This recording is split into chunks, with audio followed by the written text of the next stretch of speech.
அமீரக வாழ் தமிழ் வாசகர்கள் அனைவருக்கும் வணக்கம். நமது சிந்தனை விருந்தகம் புத்தக விற்பனை மற்றும் பதிப்பகம் சர்வதேச சார்ஜா உலக புத்தக கண்காட்சியில் 2ஆம் ஆண்டாக நாம் அங்கே அரங்கம் அமைத்துள்ளோம். அமீரகத்தில் வாழ்கின்ற தமிழர்கள் அனைவரையும் அந்த புத்தக கண்காட்சிக்கு அன்போடு அழைக்கிறோம். நமது அரங்கம் எங்களது பாதை நம்பர் 7, அரங்கத்துடைய எண் ZC6 என்ற அரங்கத்திலே நம்ம சிந்தனை விருந்தகம் சார்பாக தமிழ் தேசியம், தமிழர்களின் வரலாறு, கவிதைகள், கட்டுரைகள், தமிழகத்தில் முன்னணி எழுத்தாளர்களுடைய அனைத்து விதமான படைப்புகள், உலகத்தின் தலைசிறந்த மொழிபெயர்ப்புகள் மற்றும் சுய முன்னேற்றம், தமிழர்களுடைய வாழ்வியல், பழமொழி மற்றும் மருத்துவம் சார்ந்த அனைத்து விதமான புத்தகங்களும் நாம் இங்கே காட்சிப்படுத்தியுள்ளோம். அமீரகத்தில் வாழ்கின்ற தமிழ் உறவுகளை அன்போடு அழைக்கின்றோம். நவம்பர் 6ஆம் தேதி தொடங்கி நடந்து கொண்டிருக்கின்ற இந்த புத்தக கண்காட்சி நவம்பர் மாதம் 17ஆம் தேதி வரை நடைபெறுகிறது. உங்கள் அனைவரையும் அன்போடு அழைக்கிறோம். நீங்கள் புத்தகங்களை வந்து பாருங்கள். உலகத்தினுடைய தலைசிறந்த புத்தகங்களை நாம் அங்கே காட்சிப்படுத்தியுள்ளோம். அனைவரும் வருக.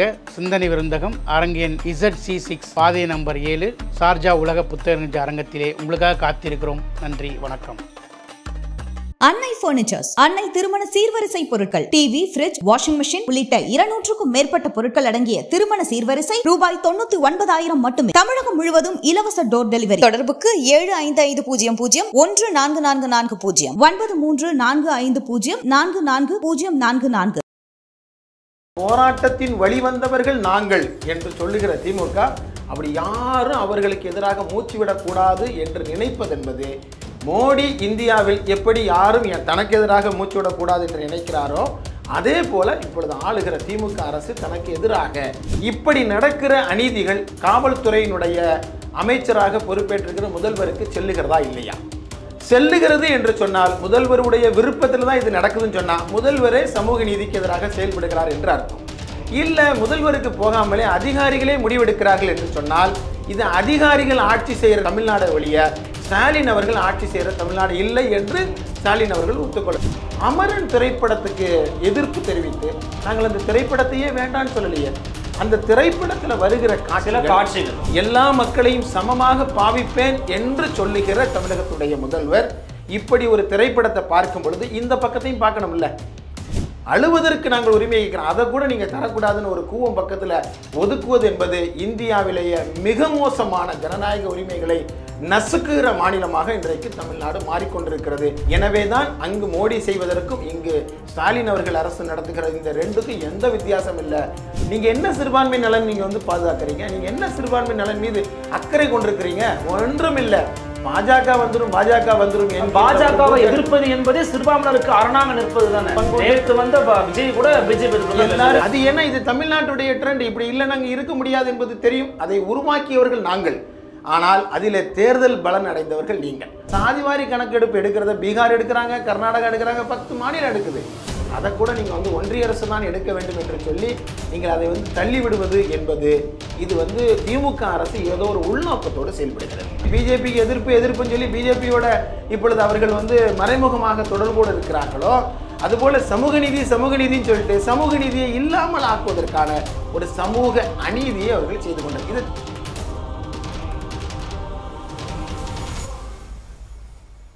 MRL Realty's Nature's Enclave Coastal Heaven theme-based resort villa plots ECR மாதம் 10,000 வரை assured rental income lifetime free stay at resort 30க்கும் மேற்பட்ட வசதிகளுடன் call 9962888888.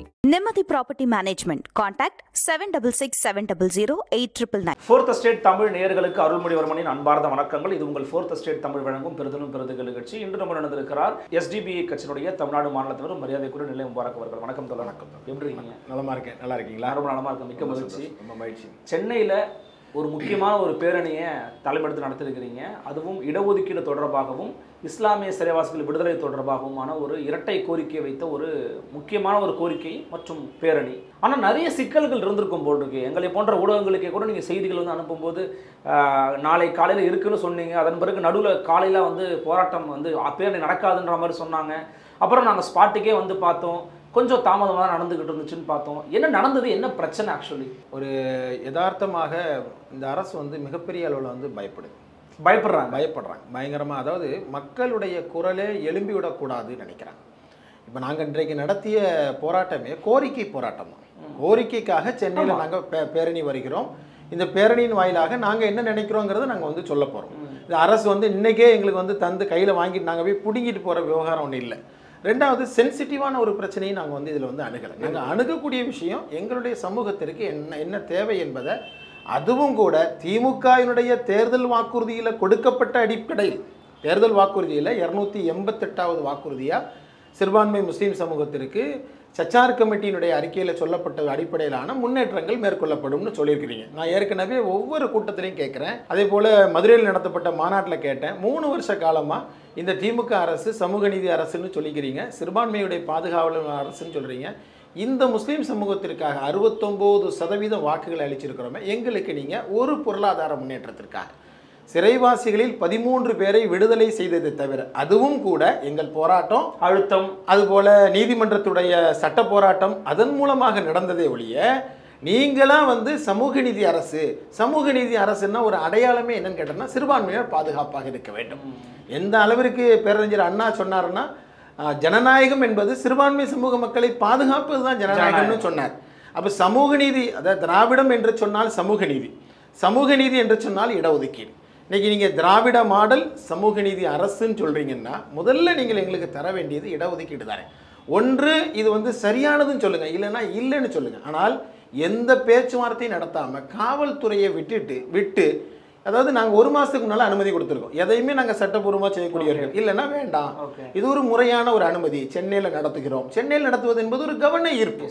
இப்படி தமிழ்நாட்டில் எங்கேயும் வந்து நடத்தக்கூடாதுன்னு சொல்லியிருக்காங்களா? அப்படி எதுவுமே கிடையாது. ஒரு ஜனநாயக அடிப்படையில் இந்த அரசு இந்த மாதிரியான எல்லா போராட்டங்களையும் அல்லது கோரிக்கைகளையும் அவங்க வந்து அவங்க விரும்புகிறபடி தான் நடத்த வேண்டும் என்று முதல்ல விரும்புகிறாங்க. இது ஒரு ஜனநாயக மாண்புக்கு மிக எதிரானது ஒன்று. இரண்டாவது, அனுமதி வாங்கிட்டு போராட்டம் நடத்தினா அதுக்கு பேர் கச்சேரி. அனுமதி வாங்கிட்டு ஒரு ஜனநாயக போராட்டத்தை நடத்தினா, இதை கண்ணன் கோபிநாதன் தெளிவாக சொல்கிறார். போராட்டம் என்பது என்ன, எனக்கு ஜனநாயக உரிமை என்பது என்ன, இது தவறு என்று நான் நினைக்கிறேன். அந்த இடத்துல ஸ்பான்டேனியஸாக நான் ஒரு ஆக்ஷன் சொல்ல முடியும்.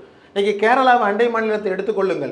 கேரளா மாநிலத்தினுடைய தலைமைச் செயலக வாசல் வழியாக நம்ம போக முடியும். ஒவ்வொரு நாளும் யூடிஎஃப்க்கும் எல்டிஎஃப்க்கும் அங்கே வந்து வாசலில் போராட்டம் நடக்கும்போது பிரச்சனைகள் வருகிறது. அதனால் போராட்டத்தை எங்கேயுமே வந்து முடக்கவோ மூடவோ இப்படி செய்யக்கூடாதுன்னு சொல்லலை. ஆனால் தமிழ்நாட்டில் போராட்டத்தின் வழிவந்தவர்கள் நாங்கள் என்று சொல்லுகிற திமுக அப்படி யாரும் அவர்களுக்கு எதிராக மூச்சு விடக்கூடாது என்று நினைப்பதென்பது, மோடி இந்தியாவில் எப்படி யாரும் தனக்கு எதிராக மூச்சு விடக்கூடாது என்று நினைக்கிறாரோ, அதே போல இப்பொழுது ஆளுகிற திமுக அரசு தனக்கு எதிராக அல்லது அரசுக்கு கோரிக்கை வைக்கிற விதமாக எதுவும் நடந்துவிடக்கூடாது என்று நினைப்பது என்ன வகையில் சமூக நீதி ஆட்சி? நீங்கள் சமூக நீதி ஆட்சியின் பேர் வைத்துக் கொள்வதில் என்ன இருக்கிறது? நாங்கள் 1 மாதத்துக்கு முன்னால் அனுமதி கொடுத்துருக்குறோம். அந்த அனுமதி அன்னைக்கே உங்களுக்கு நடத்தும் அல்லது நடத்த முடியாது, இது வாய்ப்பு இருக்குது, இல்லை என்று சொல்லிவிடலாம். எதையுமே சொல்லலை. எல்லாம் அமைதியாக இருந்துவிட்டு நேற்று மாலை, இன்றைக்கு நடத்த வேண்டிய காலையில் 10 மணிக்கு மக்கள் வரணும். நேற்று மாலை அங்கே கண் ஆஸ்பத்திரி இருக்கிறது, நாங்கள் தர முடியாது, குழந்தைகளுடைய ஆஸ்பத்திரி இருக்குது, அங்கே தர முடியாதுன்னு சொல்கிறாங்க. இப்போ நான் என்ன கேட்குறேன், இதை ஏன் 1 மாத காலமாக நாங்கள் முன்பே கொடுக்கும்போது ஏன் எங்கள்கிட்ட வந்து சொல்லலை? இது நியாயமான கேள்வி தானே. முடியும், முடியாது, அல்லது வரைமுறை வேற ஒரு திட்டம் போடலாம், சொல்லலாம். இல்லைன்னா எங்களுக்கு ஒரு ரெகுலேஷன் தாங்க, அல்லது எங்களோட நீங்கள் ஏதோ ஒரு வகையில் பேச்சுவார்த்தை நடத்தலாம். நாங்கள் ஒன்றும் அதாவது அரசியல் கட்சி இல்லை. நாங்கள் எங்களுக்குன்னு ஒரு அரசியல் தேவைகள் இருக்கும், மக்களுடைய உரிமைகளை நாங்கள் பிரதிபலிக்க தானே போகிறோம். எங்கள்கிட்ட பேச்சுவார்த்தை நடத்துறதுல சொல்கிறதுல என்ன பிரச்சனை இருக்குது? கரெக்டாக முந்தின நாள் 4:30 மணிக்கு வந்து நீதிமன்றத்துக்கும் போக முடியாமல், அப்பீலும் போக முடியாமல், எங்களுடைய எல்லா வேலைகளையும் விட்டுட்டு 4:30 மணிக்கு நீங்கள் நடத்தாதீங்க என்று சொல்கிறதெல்லாம் அந்த பழைய சிவாஜி படத்தில் வரக்கூடிய அந்த அர்த்த பழசான மாடலை தயவுசெய்து, இந்த திராவிட மாடல் தயவுசெய்து நீங்கள் மாற்றிக்கொள்ளுங்கள். இது நான் என்னை பொறுத்த வரைக்கும் நான் ஒவ்வொரு முறையும் ஒரு கேள்வி வச்சுக்கிட்டே இருக்கேன். இப்படி நடக்கிற அநீதிகள் காவல்துறையினுடைய அமைச்சராக பொறுப்பேற்றிருக்கிற முதல்வருக்கு செல்லுகிறதா இல்லையா? செல்லுகிறது என்று சொன்னால் முதல்வருடைய விருப்பத்தில் தான் இது நடக்குதுன்னு சொன்னால் முதல்வரே சமூக நீதிக்கு எதிராக செயல்படுகிறார் என்று அர்த்தம். இல்லை, முதல்வருக்கு போகாமலே அதிகாரிகளே முடிவெடுக்கிறார்கள் என்று சொன்னால் இது அதிகாரிகள் ஆட்சி செய்கிற தமிழ்நாடு ஒழிய ஸ்டாலின் அவர்கள் ஆட்சி செய்கிற தமிழ்நாடு இல்லை என்று ஸ்டாலின் அவர்கள் ஒத்துக்கொள்ள ரெண்டையுமே செய்ய மாட்டேங்கிறார். அமரன் திரைப்படம் உங்களுக்கு தெரிஞ்ச விஷயம்தான். ஒரு சமூக நீதி அரசு என்று சொன்னால் சிறைவாசிகளை விடுதலை செய்திருக்கணும், நாங்கள் கேட்காமலே விடுதலை செய்திருக்கணும். அதே போல் இடஒதுக்கீடு சம்பந்தமாக அவர் ஒரு காத்திரமான ஒரு முயற்சியை எடுத்திருக்கிறோம். இந்த இரண்டையும் செய்யலை. நீங்கள் சமூக நீதி அல்ல, மாறாக இது சமூக அநீதியை இந்த சமூகத்திற்கு இழைக்கிறீர்கள் என்று நாங்கள் சொல்லுகிறோம். அமரன் திரைப்படத்துக்கு எதிர்ப்பு தெரிவித்து நாங்கள் அந்த திரைப்படத்தையே வேண்டான்னு சொல்லலையே. அந்த திரைப்படத்தில் வருகிற சில காட்சிகள் நீங்கள் வந்து வச்சிருக்கிற சில நரேட்டிவ் அது வந்து முஸ்லீம் சமூகத்தை கொச்சைப்படுத்துவதா இருக்கிறது, காஷ்மீர் போராட்டத்தை கொச்சைப்படுத்துவதா இருக்கிறது, ஆசாதி கோஷத்தை கொச்சைப்படுத்துவதா இருக்கிறது. இப்படி ஒரு அவசியம் இல்லையே. ஏன் காஷ்மீர் ஃபைல்ஸை தொடர்ந்து இந்த மாதிரியான திரைப்படத்தை தமிழ்நாட்டில் நடத்தணும், தொடங்கணும், அதை ராஜ்கமல் ஃபிலிம்ஸ் வெளியிடணும், உதயநிதி ஸ்டாலின் அவருடைய நிறுவனம் அதை வந்து ரெட் ஜெயண்ட் வெளியிட்டாங்க. எதற்காக இது வந்து ஒரு திட்டமிட்டு இப்படி ஒரு நடவடிக்கை நடக்கிறது என்று நாங்கள் கேட்கிறோம். முதல்வர் அந்த படத்தை முதல் காட்சியாக பார்த்துவிட்டு நான் கண்கலங்கி போனேன் என்று கண்ணீர் சிந்தினேன் என்று சொன்னார். நான் எந்த காட்சியை பார்த்து நீங்கள் கண்ணீர் சிந்தினீர்கள் என்று எங்களுக்கு சொல்லணும். 1.5 லட்சம் ஹாஃப் விடோஸ், அரை விதவைகள்னு காஷ்மீரில் சொல்றாங்கல்ல, அவர்களுடைய வாழ்க்கையை பார்த்து வந்து இவர் வந்து கண்ணீர் விட்டிருந்தால் நாங்கள் ஏற்றுக்கொண்டிருக்கலாம். அவர் அதை பற்றி தவறு இல்லை, ஒரு சினிமாவில் வந்து நடந்த ஒரு விஷயத்தில் ஒரு உணர்வுபூர்வமாக இருக்கிறார் என்று எடுத்துக்கொள்ளலாம். ஆனால் ஒரு முதல்வர் என்கிற அரசியலமைப்பு சாசன சட்டத்தின்படி ரகசிய காப்பு பிரமாணம் எடுத்துக்கொண்ட எல்லா மக்களையும் சமமாக பாவிப்பேன் என்று சொல்லுகிற தமிழகத்துடைய முதல்வர் இப்படி ஒரு திரைப்படத்தை பார்க்கும் பொழுது இந்த பக்கத்தையும் பார்க்கணும்ல. அங்கே அந்த காஷ்மீரோட இன்னொரு வரலாறு இருக்குல்ல, அதையும் பேச வேண்டும். அதையும் பேசிவிட்டு இதில் என்ன இருக்கிறதோ அதை செய்வதற்கு பதிலாக ஒரு தன்னுடைய குடும்பத்தினுடைய நிறுவனம் என்ற காரணத்தினால் கூட்டணி கட்சியில் இருக்கக்கூடிய ஒரு நடிகர் கமலஹாசனுடைய அந்த திரைப்படம் என்ற காரணத்தினால் விளம்பர தூதராக ஒரு முதல்வர் மாறலாமான்னு கேட்குறோம். ஓகே, கேட்டாச்சு, போராட்டம் நடத்தியாச்சு. தமிழ்நாடு முழுவதும் ஜனநாயக அமைப்பில் எல்லோரும் போராட்டம் நடத்தினார்கள், நாங்களும் போராட்டம் நடத்தினோம். ஒரு தடவையாவது பேச்சுவார்த்தை கூப்பிட்டு இது தவறு தான், இப்படி ஒரு காட்சி நீங்கள் சொல்வது போல இருக்கிறது, அடுத்த முறை இந்த காட்சி இல்லாமல் நாங்கள் மாற்றுகிறோம், எங்காவது அதிகாரிகள் பேசினார்களா? முதல்வர் பேசினாரா? துணை முதல்வர் பேசினாரா? நீங்கள் எங்கே சமூக நீதி இருக்கிறது? விஸ்வரூபம் திரைப்படத்தில் இப்படி ஒரு ஆபத்து இருக்கிறது என்று நாங்கள் சொன்ன உடனே அன்றைய முதலமைச்சர் அம்மையார் அவர்கள் வந்து உடனடியாக வந்து பாதிக்கப்பட்ட முஸ்லீம் சமூகத்தோடு அன்றைக்கு நின்றார்களா இல்லையா? பிஃபோர் ரிலீஸ் நீங்க இதை பண்ணிருக்கலாம்னு சொல்றாங்க. தெரியாது இல்ல, அதை பத்தி எதுவுமே தெரியல. இது ரொம்ப பக்காவா பண்ணியிருக்காங்க. இதுல இருக்க நுண் அரசியல் என்னன்னா, திரைப்படத்தில் மட்டும் ஒரு நுண் அரசியல் இல்லை, மாறாக இந்த திரைப்படம் வெளியிட்டால் யார் யாரெல்லாம் எதிர்ப்பு தெரிவிப்பார்கள் என்பதை தெரிந்து அவர்களெல்லாம் வரவழைத்து பார்க்க வைத்து, காங்கிரஸ் கட்சியினுடைய தலைவர் இதை வந்து தேசபக்தி படம் எல்லாரும் போட்டு பார்க்க, நாங்கள் தேசபக்திக்கு எதிரானவர்கள், தேசபக்தியில் எங்களை மிஞ்சியவர்கள் தேசபக்தியில் இல்லை என்று சொல்கிற அளவிற்கு எங்களது சதவீதத்திற்கு அதிகமாக உடல் பொருள் ஆவி அத்தனையும் நாங்கள் தத்தம் செய்தவர்கள் அவர்களுடைய வாரிசுகள் என்ற அடிப்படையில் எங்களுக்கு உரிமை இருக்கிறது. நீங்கள் என்ன அதில் வந்து நீங்கள் வந்து கண்டீர்கள்? இதே பள்ளி கல்வித்துறையில் திருப்பத்தூர் மாவட்டத்தில் 450 குழந்தைகளை கொண்டு போய் அந்த திரைப்படத்தை பார்க்கணும்னு சொல்வது என்பது எங்களை மட்டுமல்ல, எங்கள் உணர்வுகளையும் கொச்சைப்படுத்துகிற செயலுக்கு முதல்வர் எப்படி தலைமையேற்கலாம் என்று நாங்கள் கேட்கிறோம். முதல்வர்கிட்ட பதில் வந்திருக்கணுமா வேண்டாமா? எதுவுமே பதில் வரவே இல்லை. இது வந்து இதற்கு முன்பு நடந்த நிகழ்வுகளில் எதிர்ப்பு தெரிவித்தால் பதில் சொல்லுகிற பேச்சுவார்த்தை நடத்துகிற அந்த ஜனநாயக வெளியே இல்லாமல் ஆக்குகிற முயற்சியை இன்றைக்கு முதல்வர் செய்திருக்கிறார் என்று நாங்கள் குற்றம் சாட்டுகிறோம். எந்த பதிலும் சொல்வதற்கு யாரும் தயார் இல்லை. இப்படி தமிழ்நாட்டில் எல்லாரும் மூச்சு விடக்கூடாது, எதுவுமே கோரிக்கை கூட வைக்கக்கூடாது என்று நினைப்பது தவறானது, இது ஆபத்தானது. நீங்கள் வரலாறுகளில் இருந்து நீங்கள் பாடம் கற்றுக்கொள்ளுங்கள் என்று தான் நாங்கள் சொல்ல விரும்பி இன்னைக்கு தடையை மீறி அந்த போராட்டத்தை நடத்துவோம், தமிழ்நாடு முழுவதும் நடத்தப் போகிறோம் என்று சொன்னதற்கு பின்பு எங்களுக்கு வந்து அந்த கூவத்தில் தந்தாங்க. நான் அதை தான் கேட்டேன். ஃபார்முலா 4 கார் பந்தயம் நடத்துன்னு சொன்னால் நீங்கள் சென்னையில் லீவ் விட்டு நீங்கள் நடத்துவீங்க, தவறில்லை, நீங்க நடத்தணும்னு நீங்கள் விளையாட்டு போட்டி எல்லாருக்கும் நடத்துங்க, நான் தவறில்லைன்னு சொல்லல. ஆனால் அதுபோல ஒரு கோரிக்கைக்காக, ஒரு சமூகத்தின் கோரிக்கை அல்லவா, ஒரு நிறுவனம் அல்ல, ஒரு சமூகத்தின் கோரிக்கையை நடத்தினா குறைந்தபட்சம் எங்க உரிமைகளை சொல்வதற்கு இது ஒன்றும் உடனே நடந்துற ஒரு விஷயம் இல்லை. ஆனாலும் கூட அழுவதற்கு நாங்கள் உரிமை கேட்கிறோம், அதை கூட நீங்கள் தரக்கூடாதுன்னு ஒரு கூவம் பக்கத்தில் ஒதுக்குவது என்பது இந்தியாவிலேயே மிக மோசமான ஜனநாயக உரிமைகளை நசுக்குகிற மாநிலமாக இன்றைக்கு தமிழ்நாடு மாறிக்கொண்டிருக்கிறது. அதற்கு திராவிட முன்னேற்ற கழக அரசு இன்றைக்கு ஒத்துஊதி கொண்டிருக்கிறது. எனவே தான் அங்கு மோடி செய்வதற்கும் இங்கு ஸ்டாலின் அவர்கள் அரசு நடத்துகிற இந்த ரெண்டுக்கும் எந்த வித்தியாசம் இல்லை. அரசு என்ற வகையில் 2 பேரும் மக்களுடைய உணர்வுகளை உரிமைகளை முடக்குவதிலே தலைமையேற்கிறார்கள் என்றுதான் நான் சொல்லி காட்டுகிறேன். குறிப்பாக 2 கோரிக்கை. ஒன்று 13 பேர் ஏற்கனவே விடுதலை பண்ணிட்டாங்க, மிச்சம் இருக்கிறவங்க விடுதலை பண்ணணும்னு சொல்றீங்க. இன்னொன்று இடஒதுக்கீட்டை வந்து உயர்த்தி கொடுப்பது. இடஒதுக்கீடு நாங்கள் வந்தால் உயர்த்தி கொடுத்துட்றோம் அப்படின்னு எங்கேயுமே வெளிப்படையாக வாக்குறுதிகளை அளித்து மக்கள் மத்தியில் பேசின மாதிரி தெரியலையே திமுக. நீங்கள் எப்படி அதை வந்து வலியுறுத்தி சொல்கிறீங்க? இல்லை, அதாவது ஒன்று என்னென்னா, இது வந்து 2007 திமுக அரசில் வந்து வழங்கப்பட்டது தான் இந்த 3.5% இடஒதுக்கீடு வழங்கினார்கள். எல்லா தேர்தல் அறிக்கையிலும் நீங்கள் 2024, 2021 2 தேர்தல் அறிக்கையை நீங்கள் எடுத்து பார்த்தால் 288வது சிறுபான்மையினர் நலன் என்ற தலைப்பில் 288வது வாக்குறுதியாக என்ன இருக்கும்னா, சச்சார் கமிட்டி அறிக்கையின் அடிப்படையிலான முஸ்லீம் சமூகத்துடைய முன்னேற்றத்திற்கு நடவடிக்கை. சச்சார் கமிட்டி என்ன சொன்னார்? வாழ்நிலையில் தாழ்த்தப்பட்ட சமூகத்தை விட மிகவும் மோசமாக முஸ்லீம்கள் இருக்கிறார்கள், அவர்களுக்கு இடஒதுக்கீட்டினுடைய பலன்கள் வழங்கப்பட வேண்டும் என்பதை பரிந்துரையாக ஒரு ரொம்ப தெளிவாக கொடுத்த பரிந்துரை தானே. அந்த பரிந்துரைக்கு நீங்கள் இது வரைக்கும் என்ன செஞ்சுருக்கிறீங்க? நான் அதிகாரிகளே பார்த்து கேட்டேன், ஹஜ்ஜுக்கு போவதற்கு 25,000 ரூபாய் மானியம் கொடுக்குறீங்க, அப்படி கொடுக்க சொல்லி இங்கே உள்ள முஸ்லீம்கள் யாராவது கோரிக்கை வச்சாங்களா? ஹஜ்ஜுக்கு போவது என்பது அது பிற சமூக மக்கள் புனித தலத்திற்கு போவது போல் அல்ல. கடன் வாங்கிட்டு போகணுங்கிற அவசியம் இல்லை, மானியம் வாங்கிட்டு போகணுங்கிற எந்த அவசியம் இல்லை. மாறாக ஏறத்தாழ 9.25 கோடி ரூபாயை நீங்கள் அதற்காக செலவழிக்கிற நீங்கள் முஸ்லீம்களுடைய ப்ரீ மெட்ரிக் ஸ்காலர்ஷிப் இன்னைக்கு நிறுத்தியிருக்கிறாங்க. சிறுபான்மை மக்களுக்காக நிறுத்தியிருக்கிறாங்க. அதாவது சென்ட்ரல் கவர்மெண்ட், ஸ்டேட் கவர்மெண்ட் எல்லாம் ஒன்றிய கவர்மெண்ட் அரசு நிறுத்தியிருக்கு. அதற்கு நீங்கள் செலவழிக்கலாம் தானே. ஒரு பொருளாதார முன்னேற்றம் அதிகாரிகள்கிட்ட கேட்டால் வெளிப்படையாக சொல்லுகிறார்கள், உங்களுக்கு என்ன செய்ய வேண்டும் என்பது எங்களுக்கு தெரியவில்லை, எங்கள் அதிகாரிகளுக்கு ஒன்றும் தெரியவில்லை என்று சொன்னால் நீங்கள் என்ன ஆட்சியை இங்கே நடத்துறீங்க? பட்ஜெட்ல சிறுபான்மையினருக்காக சில விஷயங்களை பண்ணாங்க. என்ன வெறும் 10 கோடி ரூபாயை சொல்லிட்டு நாகப்பட்டினத்து நாகூரில் தர்காவை நாங்கள் புதுப்பிக்க போகிறோம், அதே போல் கிறிஸ்தவர்களுடைய சில தேவாலயங்களை புதுப்பிக்க போகிறோம், அது மட்டுமா சிறுபான்மையினர் நலன் என்பது? இவ்வளவு வாக்குகளை நாங்கள் அளித்தோமே. ஒரு விஷயத்தை நான் சவாலாக இந்த 4th எஸ்டேட் தமிழுடைய ஊடகத்தின் வாயிலாக நான் தமிழக முதல்வருக்கு சொல்வது, இந்த சிறுபான்மை சமூகத்திற்காக சிறைவாசிகளில் 13 பேரை விடுதலை செய்வதற்கு நீங்களும் ஒரு காரணம், நீங்கள் மட்டுமே காரணம் இல்லை. அதை தவிர இதை நாங்கள் செய்தோம் என்று சொல்லி எதையாவது சொல்ல முடியுமா? ஏதாவது ஒரு விஷயத்தை சொல்ல முடியுமா? எதையும் சொல்ல முடியாது, சொல்வதற்கு ஒன்றுமில்லை. ஆனால் கோரிக்கைகள் ஏராளம் இருக்கிறது.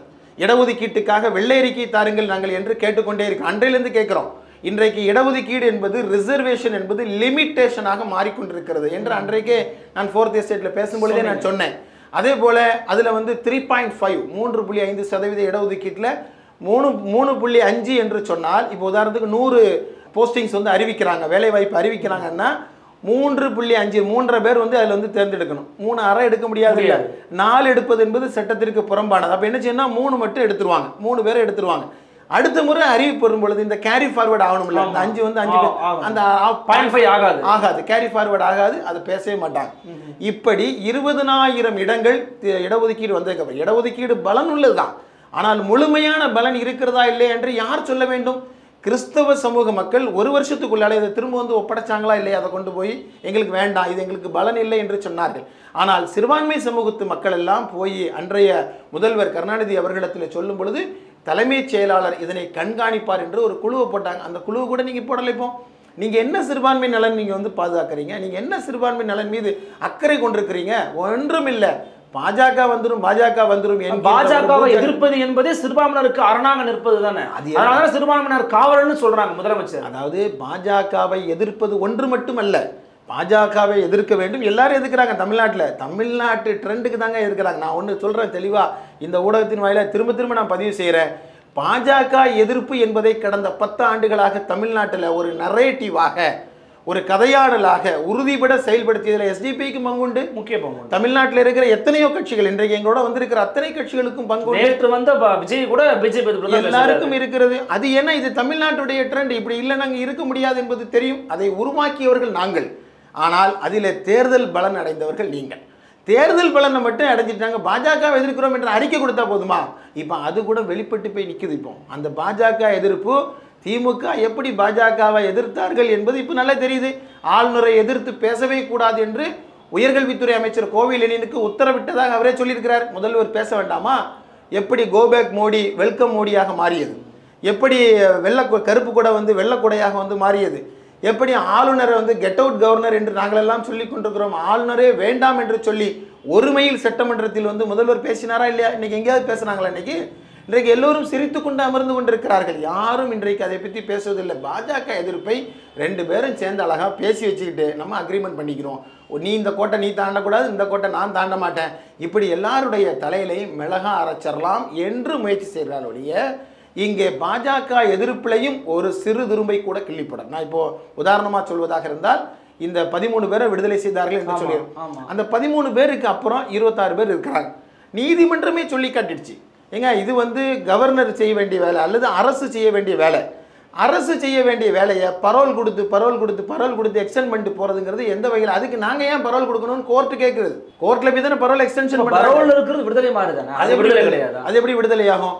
அப்படின்னா இப்போ யார் வேண்டுமானாலும் பரோல்ல இருந்தாச்சுன்னா நாங்கள் அஃபீஷியலாக விடுதலை ஒன்றும் இல்லை. ஆனால் பரோல்ல இருந்தால் அது வந்து விடுதலை என்று இல்லை தான். பட் ஆனால் பரோல்ல இருக்கிறது ஒரு தற்காலிக விடுதலை மாதிரி இல்லையான்னு கேட்குறது. அது எப்படி தற்காலிக விடுதலையே கிடையாது. ஓகே, விடுதலை என்று நான் சொல்கிறேன், இதில் இருக்கிற ஒரு குறிப்பிட்ட சில பேரை தவிர, இந்த நான் சொல்லக்கூடிய 26 முஸ்லீம் ஆயுள் சிறைவாசிகளை குறிப்பிட்ட சில பேரை தவிர ஆதிநாதன் குழு எல்லோரையும் பரிந்துரைத்து விட்டது விடுதலை செய்ய வேண்டும் என்று.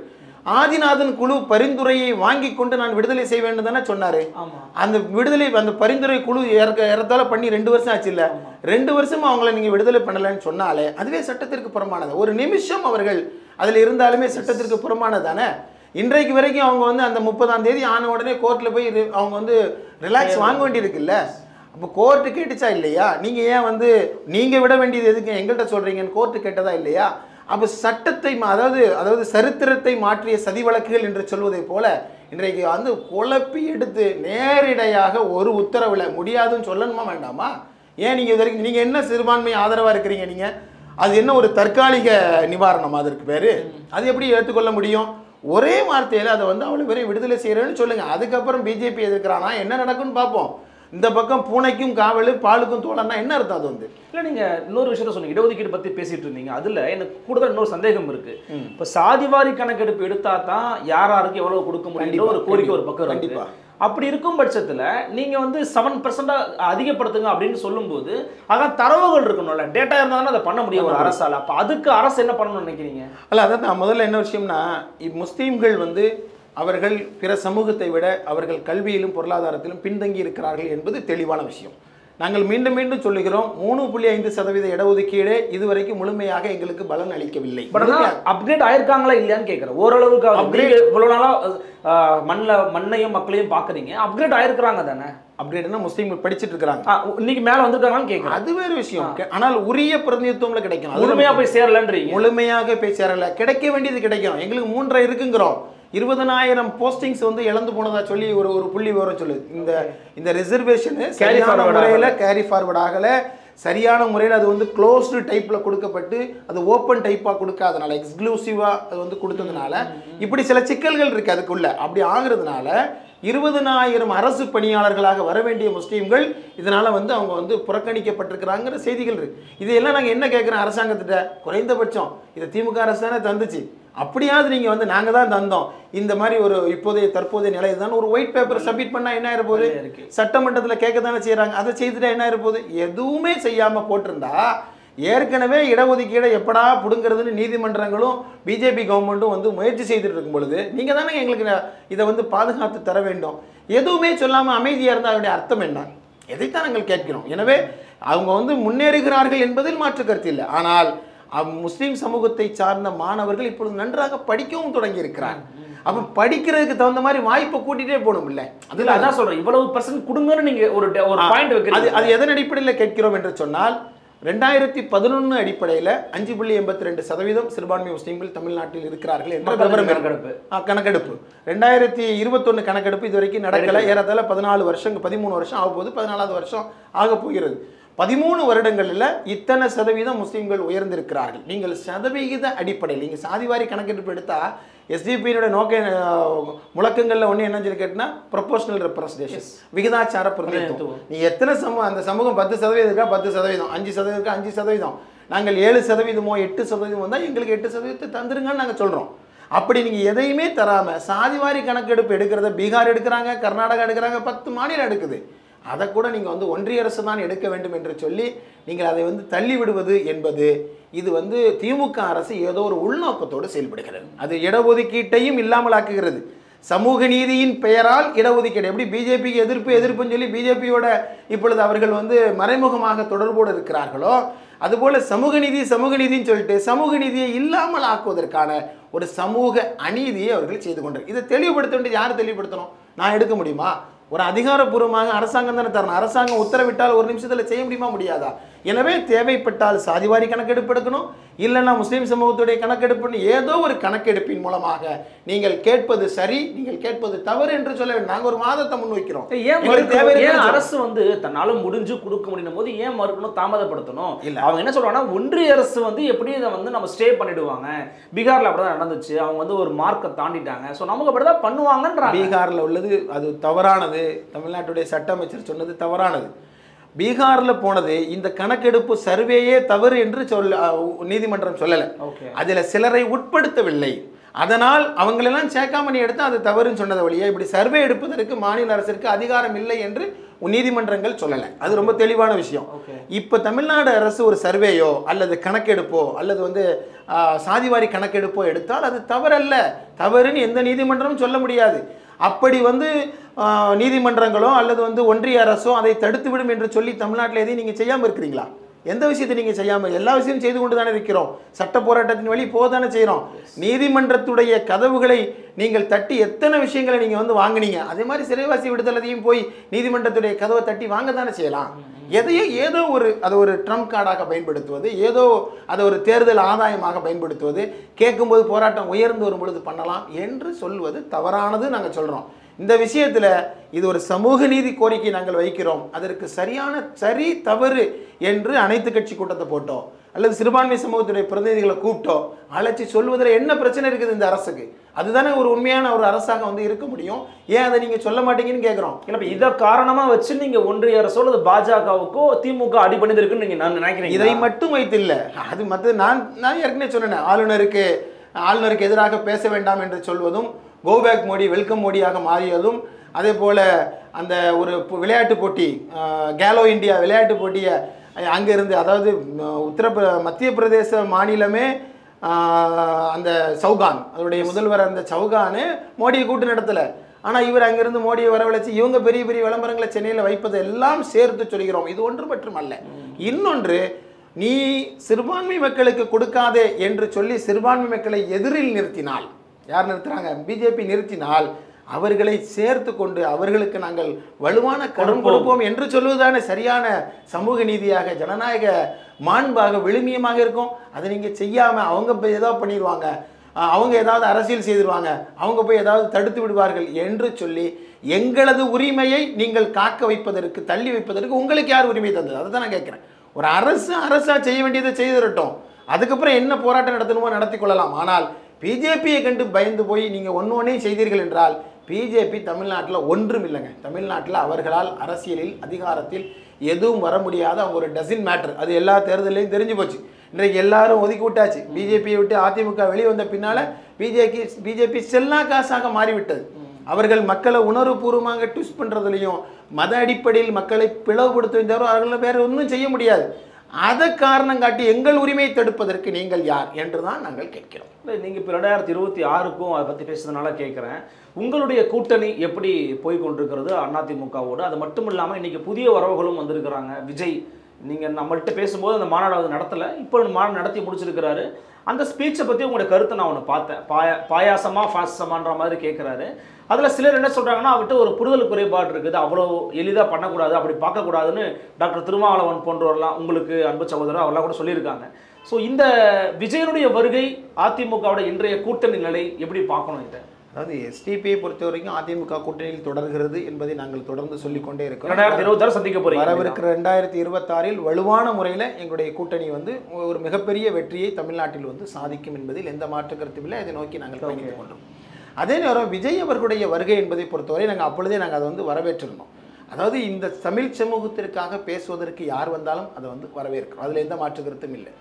அதே நேரம் வந்து அந்த பேச்சு இருக்கிறது அல்லவா, அது ஒரு ஒரு ஒரு ஆதங்கத்தின் வெளிப்பாடாக, இப்படி நீங்கள் வந்து இந்த தமிழ்நாட்டு மக்களை இன்றைக்கு வந்து நீங்கள் இவ்வாறு ஏமாற்றுகிறீர்களே என்று ஆளும் கட்சியை நோக்கி அவர் வந்து ஜனநாயக அடிப்படையில் குரல் எழுப்பினார். அதை வந்து திரிப்பதற்கு தான் ஏற்கனவே திமுக தான் உடனடியாக சமூக ஊடகம் இருக்குல்ல, உடனே போய் அவர் என்ன சொல்லுகிறார் என்பது என்னுடைய திமுகவோட சமூக ஊடகமோ திமுக கூட ரியாக்ட் பண்ணல, டாக்டர் திருமா ரியாக்ட் பண்ணாரு. ஷூட்டிங் நடத்தி முடித்திருக்கிறார் தம்பி விஜய் அப்படின்னு சொல்லி பேசுறாரு. என்னை பொறுத்த வரைக்கும் நான் அதில் நினைக்கிற விஷயம் என்னன்னு சொல்லி கேட்டேன்னா, அதாவது நீங்கள் அங்கே செய்வது ஃபாசிசம் என்று சொன்னால் இங்கே செய்வதும் ஃபாசிசம் தானே என்பதை அவர் வந்து மக்கள் மொழியில் பேசினார். மக்கள் மொழியில் பேசினார வழியே அவர் அந்த ஃபாசிச எதிர்ப்பை கொச்சைப்படுத்தி ஒரு வார்த்தையும் சொல்லலை.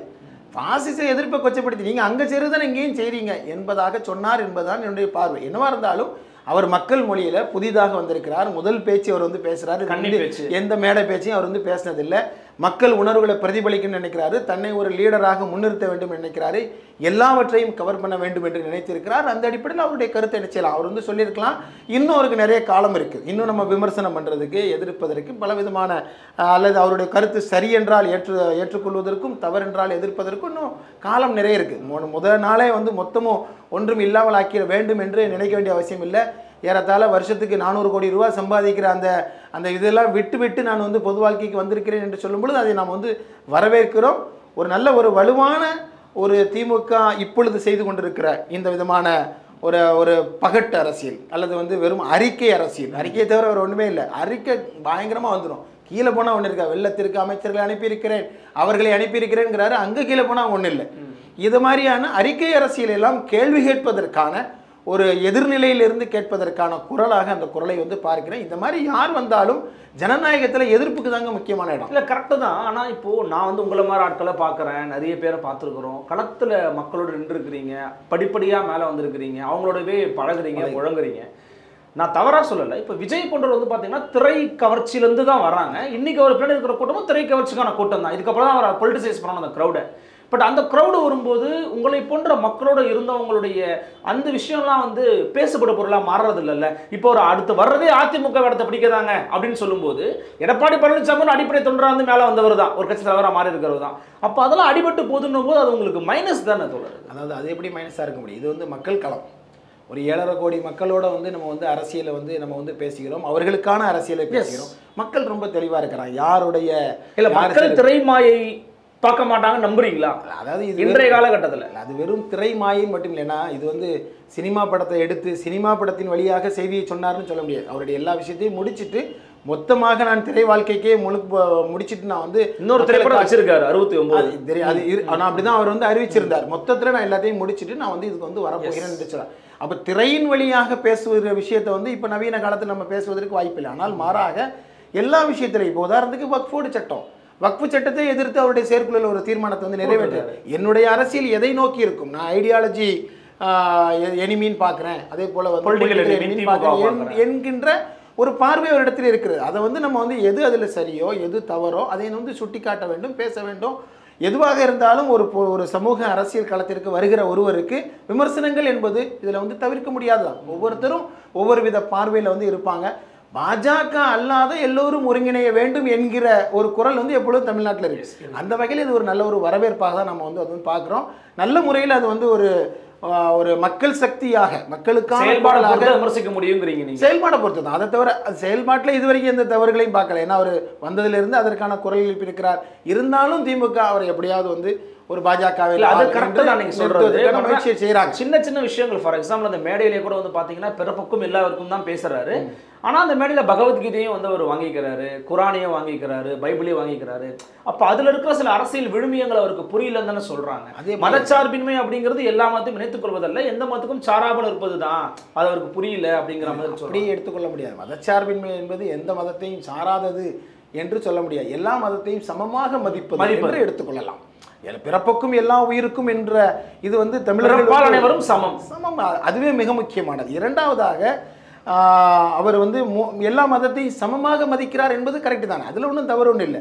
அதே நேரம் இப்பொழுது ஒரு பெரும்பான்மை இன்னைக்கு விமர்சனம் இருக்கு. இதே இந்துக்கள் சமூகத்தில் இருக்கிற முற்போக்கு பேசக்கூடியவங்கள்ல கீதை மேல இன்னைக்கு விமர்சனம் வைக்கிறாங்க. அந்த இதுக்குள்ள போக தேவையில்லை. எது பெருவாரியாக ஏற்றுக்கொள்ளப்பட்டிருக்கிறதோ அதை அவர் ஏற்றுக்கொள்கிறார் என்று எடுத்துக்கொள்ளலாம். ஒரு அடையாளமாக ஒரு சிம்பல், இது வந்து இந்த சமூகத்தின் சிம்பல், இது இந்த சமூகத்தின் சிம்பல் எடுத்துக்கொள்ளலாம். அது வந்து எடுத்துக்கொள்ளலாம். மற்றபடி இனி அவர் களத்துக்குள்ள வர வேண்டி இருக்குது. இன்னும் நிறைய சவால் இருக்குது. இந்த சவால் அவரை வந்து நிறைய அவர்கிட்ட வந்து கேள்விகளை எழுப்பலாம். அதற்கு அவர் எப்படி எப்படி பிரஸ்ஸை மீட் பண்ணணும், தன்னுடைய கருத்தை அவர் வந்து இன்னும் தெளிவாக சொல்ல வேண்டி இருக்குது. இது மாதிரியான பல காரணங்களால் அவர் வந்து தன்னை வந்து அவர் வந்து மெருகூட்டி கொள்ள வாய்ப்பு இருக்குது. எதுவாக இருந்தாலும் இது வந்து பாஜக அரசியல் இல்லை அப்படிங்கிற அடிப்படையில் முதல்ல நம்ம வந்து அவர் ஆசுவாசம் நமக்கு இருக்குது. பாஜக இல்லை, முதல்ல பாஜகவிற்கு எதிராக கேள்வி கேட்பதற்கும் அதே போல் வந்து ஆளுகிற அரசுகளை வந்து கேள்வி கேட்பதற்கும் ஒரு குரல் என்பது என்னை பொறுத்த வரைக்கும் அது மக்களுக்கு ஒரு சப்போர்ட்டிவான குரல் என்பதாகத்தான் நான் கருதுகிறேன். நிறைவாக எதிர்க்கட்சிகளுடைய வாக்கை வந்து பிரிக்கக்கூடிய ஒரு மனிதராக அவர் வலம் வந்தாருன்னா அஃப்கோர்ஸ் ஒரு திமுகவோட பீட்டியமாக கூட மாறலாம்னு சில அரசியல் கணிப்பாளர்கள் சொல்கிறாங்க. ஏன்னா எதிர்க்கட்சிகள் இன்றைக்கி கொஞ்சம் விலகி இருக்கிறாங்க.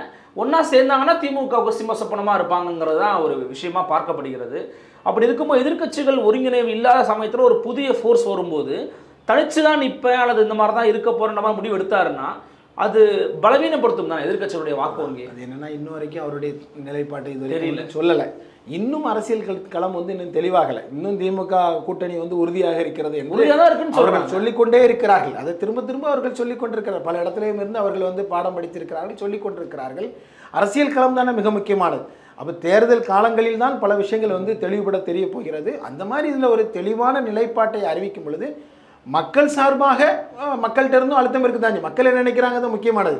மக்கள் நினைக்காத ஒன்றை யாரும் வந்து செய்ய போகிறதில்லை. அந்த மாதிரி நேரங்களில் அதை பற்றி பேசுவதுதான் வந்து பொருத்தமாக வந்து இருக்கும். எதுவாக இருந்தாலும் அதிகார வர்க்கத்திற்கு எதிராக வலுவான குரல் எழுப்புகிற குரல்கள் என்பது அவசியமாக எதிர்க்கட்சி வரிசை வலுவாக இருக்க வேண்டும். அதை அண்ணன் எடப்பாடியார் அவர்கள் நல்ல முறையில் இன்னைக்கு வந்து செய்து கொண்டிருக்கிறார். இன்னும் இது வந்து வலுப்பெறும்.